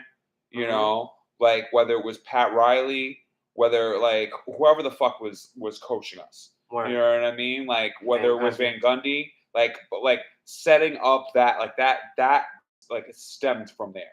You know what I mean? And he birthed so many great coaches from that generation of the Knicks. Tibbs comes from that. The Van Gundy brothers come from that. Yeah. You know what I mean? Right. Like other fucking people come from his shit. But like in general, like those coaches started as assistants for our Knicks. Right. Like so, like dog, like I gotta give it up to Patrick Ewing. I fucking love Melo. Like I consider him a better basketball player. Like I consider Melo a better basketball player. But honestly, if I'm trying to smoke a L and talk some actual Knicks shit, I want to be with Pat, bro. Yeah, Pat. Yeah, we blazing some of that Jamaican shit. Absolutely, dog. Yeah. Hell yeah. Thanks. Drinking something, dog. Some great nephews and shit. Hell yeah, dog. What? Next one. All right. Starks versus Marbury. Ooh. Damn. I'm not gonna lie, when I was a kid, they used to tell me I look like John Starks. You kind of do. I could have looked like John Starks. You got John Starks' complexion. Yeah, I do. Like you would have tan, like straight up. If you know Jones, if you know Jones, back in the but day. he don't got a fucking hairline either. No, I know, but back in the day, I had the little curls, little fade. Starks has less hair than you though. Yeah, I'm gonna give you a picture. I'm gonna have to give you a picture of me and John Starks next to each other back in the day. We're gonna put it on the video. I'm telling you right now. I feel you. Young Jones. I can see where people Starks, get that. He could have been my cousin. Mm-hmm. But I'm going Marbury. Also, if you had an extra 6 to 10 inches on your vertical. If I had 10 inches on my vertical, extra, I'd be banging on dudes. Yeah. Yeah, I'd be killing them. I'd be killing them. we'd have more subscribers to this podcast because more people would know me doing this shit. Like, oh, what you talking about? Joe's this motherfucker be dunking on niggas. Of course I'm watching this shit. What? Fuck out of here. You know what I'm saying? I would have caught mad Vegas. I would have had mad helmets. They would every time they see me, they would do shit like that or something. You know what I'm saying? I'd be like the New York Baron Davis. Shout out to Dizzy Spades. He got that new track out, Baron Davis BD. Peep the video on his shit. Look him up, Dizzy Spades on IG. But yeah, back to the flow. Who you taking, Starks or Marbury? I'm going Marbury. Yeah, I'm going Marbury too. It's it's a New York thing. I think that's what it comes down to. I mean, absolutely. Starks was the man. He won a 6-year the 6-man award. Yes, 6-man. I was saying 6-year the whole time. Don't do drugs. No, I'm just like, but yeah, 6-man of the year award. He was, he's one of the first winners. So shout out to Starks on that. Yeah, I mean, shout outs to him, bro. Like Marbury, man, Coney Island, bro. Outside of that, like outside of being from Coney, outside of being like a New Yorker in general, China, like, he killed it. Yeah, dog. I want statue and shit. I'm trying to hang out with him in China, smoking L's, bro. Man, eating fucking ramen or some shit. Yeah, you know that China's street ball culture is real, bro. Word. It's real. Word. They play more street ball than they play court ball. Word. Like they literally make sneakers differently over there because of that. Word. As if we only play inside over here. Like we're all like privileged to have indoor courts over here and shit. Well, so they make our sneakers. They make no, not even. They literally make their rubber better for outside ball than we do. Word. And that's even regular fucking companies do that shit. Word. Their versions of J's would be fucking better than our shit. Facts. Like it's oldie. Yeah. Word. All right. Next one. Mark Jackson versus Nate Robinson, bro. Nate the Great Robinson. I know, slam dunk champion winner. 3 times in a row. Yeah. Only person to do that. Mm-hmm. Not the smallest man to do it. Good spot, white boys. But one of the greatest fucking people to do it. Why? Because he did it 3 times in a row. No one else has done that. Yeah. Yeah, with all of that, Mark Jackson. I'm going Mark Jackson. QU in the building, Queens in the building. I feel that. I wish he would have. I wish we never let him go and he went to the Pacers because he wound up going to the Pacers and loving it there. Mm-hmm. And they had a good run with Reggie and Smits and McKay and Davis. They set a good culture with themselves. Yeah, they had a nice. I couldn't hate on them. Yeah, but when it comes down to it for me, I gotta go Mark Jackson. He's a Queens cat. You already know. Who are you gonna go with? I'm going Nate the Great Robinson. Nate the fucking Great Robinson, man. Like I know you brought up Queens, bro, but I know you brought up Queens, man, but like when it comes down to Seattle, like I got so much love for Seattle. Seattle basketball culture, like Nate the Great Robinson, man. Like that dude still is ill, man. I love Nate Robinson, bro. I really do love Nate Robinson. He's one of my favorite of all time.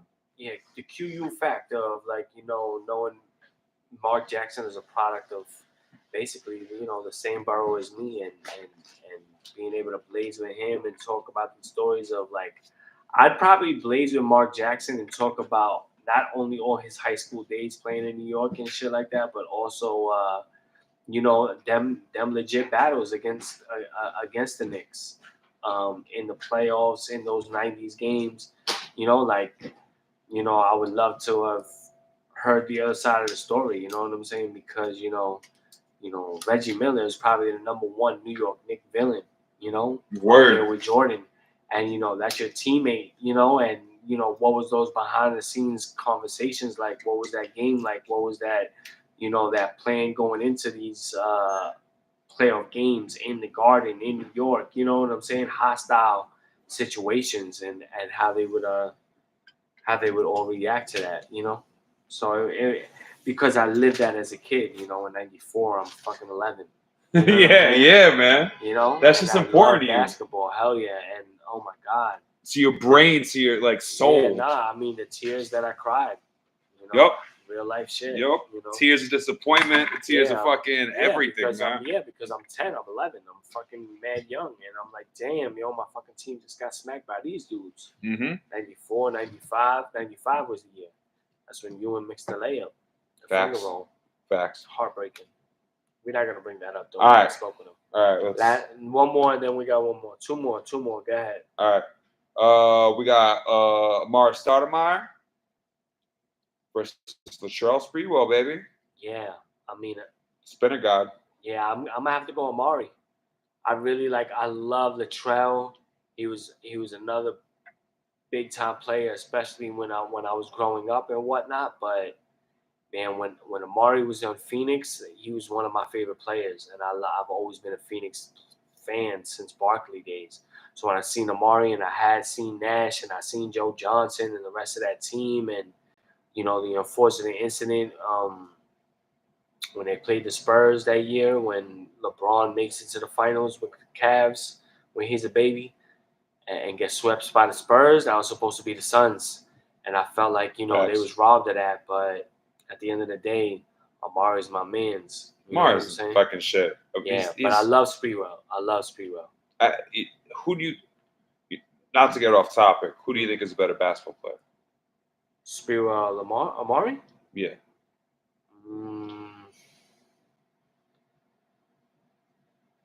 I don't know. I think it's pretty even. I guess I would say Amari. I would say Amari as well. Yeah, because of the double factor, the height factor, the blocking factor. But Sprewell was the hype was real with big Amari. Two-way player. You know what I'm saying? The hype was real with Amari. And his bunches was crazy, bro. He put so many bodies. Sprewell, especially on fast breaks. Like, all right, so when it comes down to personality, though, we're talking about Skunty or Blunt. Yeah. I would say Latrell Sprewell. Like I get more hood out of Latrell Sprewell than I agree. You know what I mean? So I would literally, I would definitely, I would blunt Latrell Sprewell, and talk about cars or some shit. Word. You know what I mean? Like outside of basketball, I feel like Amari's a little too foo-foo for me.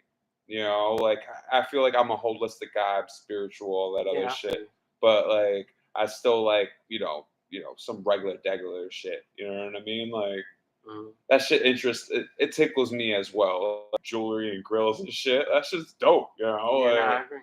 So fuck man. Like I'm going with Charles Sprewell. I feel you.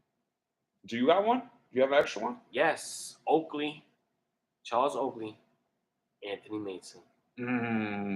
Charles Oakley, Anthony Mason. R.I.P. Mason. R.I.P. Mason. It's going back to those days and whatnot. That's what it comes down to. Oak and Mace. I'm going Mason. I mean that's another Queen shit right there, right? No, it's me. Well, where's Mace from? No, he's from Queens, and I think Oakley is kind of from the hood as well. I'm not sure. I'm not gonna do the fucking Deontay Wilder. I think I know for sure that Mace is from Queens. No, Queens is definitely Anthony Mason. He went to Springfield High School. I know he's definitely from Queens. All right, cool. I'm talking about Oakley because I know he had all of those car washes and restaurants back in the day uptown in the Bronx and Harlem and Manhattan and whatnot. You know what I'm saying? I just don't know exactly where he's from. And I love Oakley and shit like that. But the fact that I went to Anthony Mason basketball camp as a kid and I met him multiple times and I got his autograph and all that other shit, I'm going Mason. I'm going to back you up with that, huh? We agree with this one. Like, even outside of that, like, I don't know. Oakley kind of, in my eye, not saying like crazy amount. Like, it's not saying I don't want to talk about him or like what you did was, unreversible or any of these other things. Like, but like, dog, like you a little bit of a loose cannon. Yeah. Like, and when it comes down to the Knicks culture, I'm not even sure whether or not you support us or love us or. No, I think he's always wanted to support us, but sometimes some of the vernacular and the rhetoric that he's come out with, with how Ewing was and all that other shit is like, come on, dog. Like he seems to want to shit on everything that we have most of the time. Right. You know what I mean? I understand that you don't get along with James Dolan. Neither does Patrick Ewing. Yeah, there's a lot of players. Neither there's a lot of fucking people. You know what I mean? But you don't have to be nasty, bro. You know, and it's you getting nasty, you getting lit, you getting fucking drunk, and then getting on a radio show.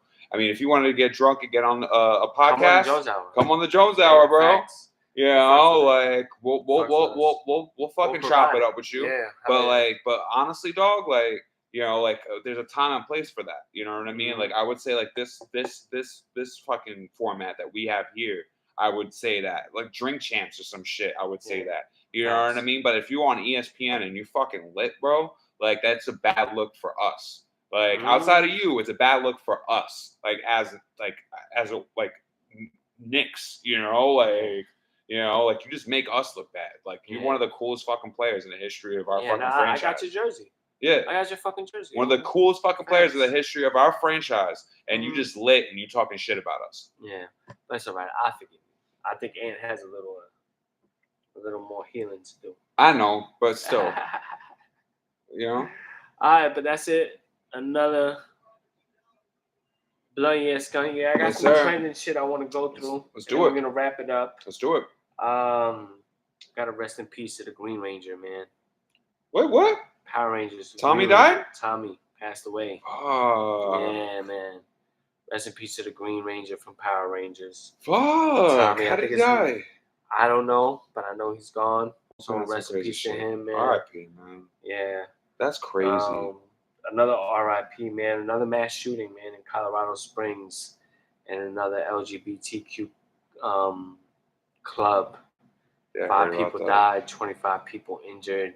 Somebody just came in and just started open firing, similar to what we seen in Orlando back in the day, a couple of years back. The gay club. Yeah, in that club. Man, I don't know what to even say anymore. You know what I'm saying? We've already established it. The whole country is divided in terms of gun violence and what's allowed and what's not allowed and what should be okay and what should not be okay. But in reality is, you know, there's still people dying, you know? Yeah, I don't get the culture. I don't understand, you know? I don't get it. I mean, like at this point, what do you want? Yeah. Like what's the point? Yeah, you know? I think too many people have this opinion, and when whatever their opinion is, you know, they feel like they could just, you know, do whatever the fuck they want to do. Like most of these mass shootings, though, like what's the point? Yeah, you know what I mean. Like, that's what I'm saying. Like 99% of them, they don't even have a voice to even say anything. So like, you're not making a statement, all right? Outside of you not making a statement, you're not becoming relevant, or because there's so many of them now. Yeah, it's not like you're fucking Jeffrey Dahmer or some other fucking person like killed a bunch of people. You know what I mean? Like you're not going. Your name is not going to be forever cemented. You're not going to have a fucking documentary about yourself. You're not going to. You know what I mean? Like you're not going to be known in houses like all these other things. What you did is going to be remembered for a year or two. Their families are going to be heavily fucking affected and hurt. People that love those people are going to be hurt. Like, but you are not going to be famous after that. You know what I mean? So what the fuck is the point? No, you know, I don't even see it from a psychotic sociopathic fucking point of view. You know what I mean? Because I mean, like I just don't get it. You know? No, I understand, but I think you need it to be some sort of psychosocial for it to be acceptable. I mean, at the end of the day, I mean, whether you become famous or not, I don't think that's even the relevance of the story. You know what I'm saying? When you're just taking, you know, power into your own hands with something that's so easy to attain, that we could actually probably prevent some of them if we change some of the aspects of it. But, you know, we're still living in this world of, you know, divide and conquer, you know, and that's what they want. And I don't know where the line needs to be drawn, and I don't know if we'll ever get there. You know what I'm saying? Because I feel a certain way, but I understand why other people feel a certain way. But I don't think, you know, that makes much of a difference. I think the bigger picture of it is, you know, to try to end some of these situations, you know. Yeah. And doing that, you know, means to take fully automatic and semi-automatic weapons off of the streets. You know what I'm saying? But Yeah. the manufacturing of them won't ever stop. The consumer won't ever stop. The seller won't ever stop. And as long as that continues to happen, eventually the shit will end up in the wrong hands. Because I mean, as much as you want to say, the gang violence or the gun violence that happens in the inner city,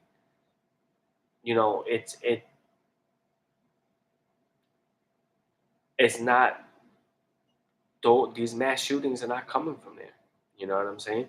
It's coming from one type of extremist. Like, I'm not condoning gang violence, but I understand if I live that gang life and wind up shooting or killing one of my close gang people, you already know what's the retaliation probably coming to you. You know what I'm saying? There's tons of gang violence. Yeah, but when you I mean, there's tons of random acts of violence. No, I understand that. No, I understand that. But when you take your matters into your own hands, when you say like, "Oh, I don't like this type of group of people," and then I walk in and just start shooting a bunch of those group of people, whether it's black churchgoers in fucking the Carolinas or some gay people in a club in Colorado, you're saying that this is what you hate, and that's crazy, what it is. Yeah, there's crazy shooting up a mosque. Because there's Muslims in North Carolina. You know what I'm saying? That's what I'm saying with the nightclub thing, or most mass shootings, they come with a statement. But like I was saying though, at this point, their message is not even being heard. Mm-hmm. All right, it's not to say that like the camera's not going in and zooming in and saying like, what do you want to say right now? You know what I mean? They're not even letting them fucking speak. Mm-hmm. You know, these people that are doing these things. All right, or at least the people that they're detaining for these incidences they're not getting their last word or whatever. So what the fuck is the point? Like your action doesn't it's mindless. Mm-hmm. You know, and you're not going to become a celebrity from it. Mm-hmm. You're not going to be known because of it. No one remembers any of these fucking people's names unless there's some weird person that remembers every fucking mass shooter's name.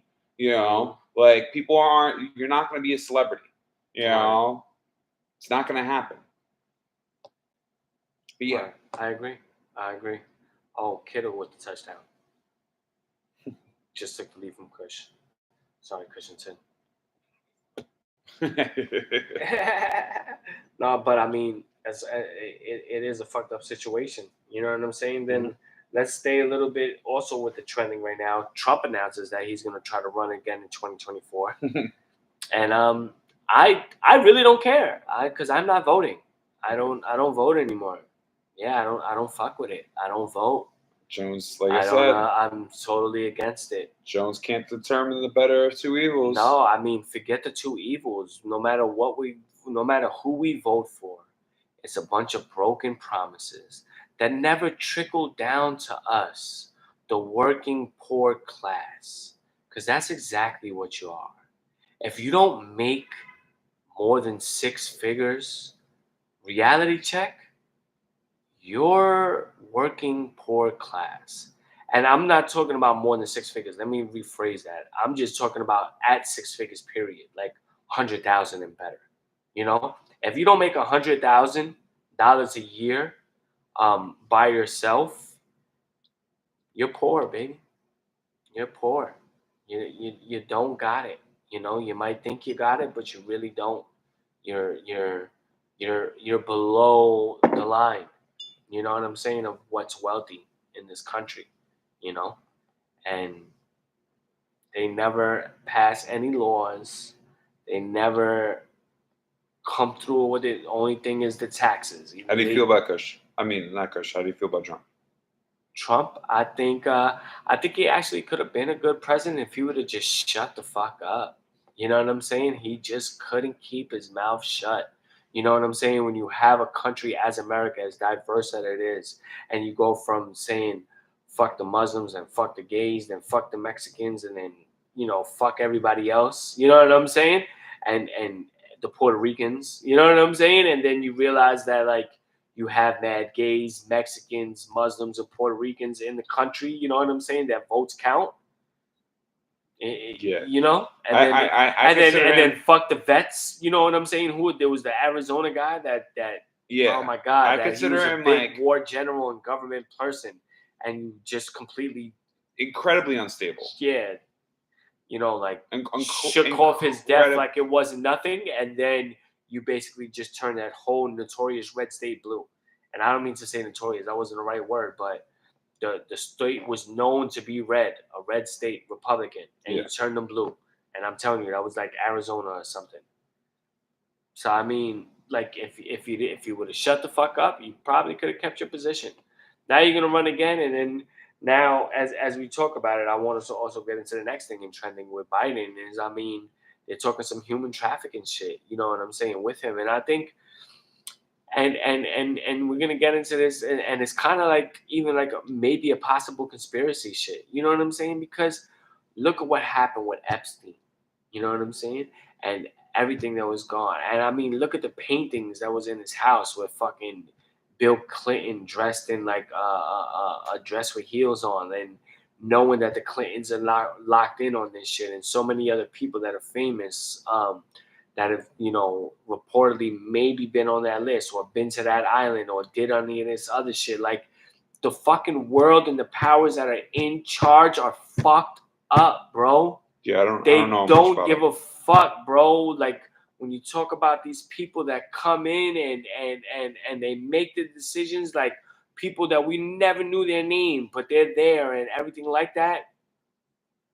Those are the real people, the people that have the money that run the world. You know what I'm saying? And I want to believe that our president or his son or anybody in his family is not affiliated with what the accusations has been against them in terms of like human trafficking and whatnot. But am I surprised? No, I'm not. And that's the fucked up part.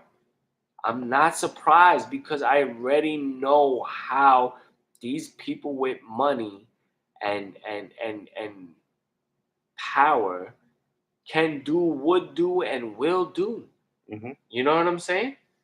And that's why I don't vote. I don't give a fuck. You know what I'm saying? Like, let me do what I gotta do. Let me make my money. Let me make my checks. Let me fucking trademark and patent the Jones Hour name and logo and everything like that. Let me save enough money, hopefully, to start a business for my family where I could generational wealth for hopefully the future kids that I plan to have with my lovely girlfriend that I'm happy to be with, and hopefully we get married and shit. And let me just live my life. Yeah, like all the politics and everything involved. Yeah, I have a big opinion about it. Yeah, and I want to talk so much shit about it. Yeah, the problem with the voting, listen? problem with voting in general is just the system that we have set up. Yeah. For voting, our electoral process. Yeah, it's hard. Look at what happened with Bush and them. Bush knocked down the towers. He was with it. He knocked down the towers. Large statement. Okay. No, yeah, it's an inside job. 9/11 was an inside job. You want to talk Jew shit? Relax. Look at Silverstein. Look at Silverstein. Look that name up that took out the insurance policy 1 month before the Twin Towers fell. And like 3 months after he bought the shit. You know what I'm saying? Let me not get me canceled before I even got started. But you know, this is real shit. It's already gonna be out there. It's already out there. You know what I'm saying? This is all at our hands, at our fingertips, at our grasp, at the click of a button. You could all look this information up. But at the end of the day, I want the simple life, bro. You know what I'm saying? I want the simple life with a podcast and be happy like Joe Rogan or some shit. You know what I'm saying? I mean, yeah, we gotta push a little bit more, bro. Yeah, no, we on it. Look at the videos dropping, bro. Look at the reels. Follow us on TikTok because that's what people do now. You know, so we TikTok and we Instagram and we YouTube. We Audible. And yeah, and we Google. And we learn as we go. And we talk our next shit and everything like that. But again, you know, we're gonna always have opinion about the shit that matters and the shit that's going on. And if you don't want to fuck with us, don't fuck with us. We don't care. You know what I'm saying? And every other podcast station. Yeah. We there. Platform. The fucking Jones out. You'll find us. Fucking Antacid in the motherfucking building. Absolutely. Absolutely. The man himself, Jonesy 2 times. So, dos veces, because I say everything twice. Like, I'm gonna go get this paper. He's gonna get that paper. Get this paper. You damn right. You know what I'm saying? And Kush _talk_radio. We here. But we're gonna end with that. You know what I'm saying? Not baloncesto. There you go. There you go. Hey. There you go. Tway. Oh, I put up.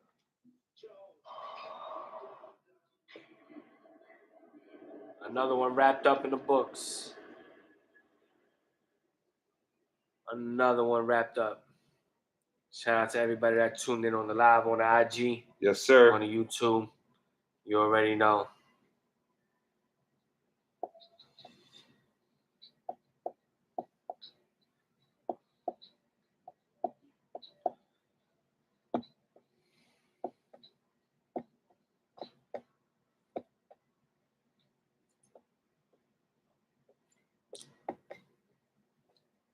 Stop.